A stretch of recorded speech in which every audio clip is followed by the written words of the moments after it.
Bonjour, bienvenue dans les recettes de Suki.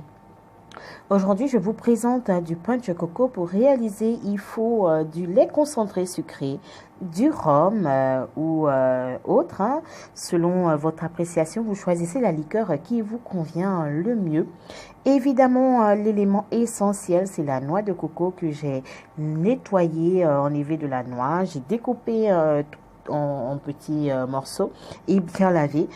Et vous devez utiliser soit du citron, soit du sucre vanillé, soit pourquoi pas une gousse de vanille selon votre préférence. Et moi, j'avais à ma portée de main en fait du citron.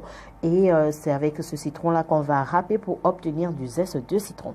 On met notre coco en fait dans le moulinex et la moitié du rhum pour pouvoir en fait obtenir le lait de coco. Mais pour que ça soit au maximum alcoolisé, je ne mets pas d'eau, je mets juste le rhum pour pouvoir obtenir ce lait. Je passe le tout au moulinex. La pâte que je vais obtenir, je la tamise simplement et je vais bien laver mes mains pour terminer l'opération avec mes mains pour pouvoir avoir le maximum de lait de coco. Voilà. Pour ceux qui veulent corser le tout, vous pouvez rajouter encore un peu de liqueur. Donc moi, j'ai décidé de rajouter le reste de ma liqueur qui est principalement du rhum que j'ai choisi. Voilà. Donc je mélange le tout.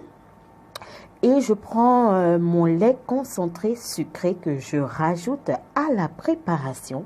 Je remue le tout et je prends mon citron. Moi, j'ai choisi du citron. Pour ceux qui n'ont pas du citron, vous pouvez prendre, si vous voulez, du sucre vanillé ou une gousse de vanille selon votre préférence.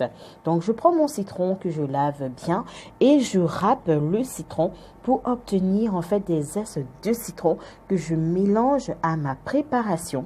Je mélange le tout, je mets au frigidaire et je laisse reposer pendant environ 2 heures de temps pour que en fait toutes ces saveurs là puissent rentrer, puissent pénétrer, j'aime pas trop ce mot, mais bon, puissent pénétrer en fait dans notre punch coco pour qu'on puisse découvrir et sentir tous ces saveurs là. Voilà, notre punch coco, vous le tamisez, vous le mettez au frais pendant environ 1 heure à 2 heures de temps avant de le déguster. Voilà, c'était les recettes de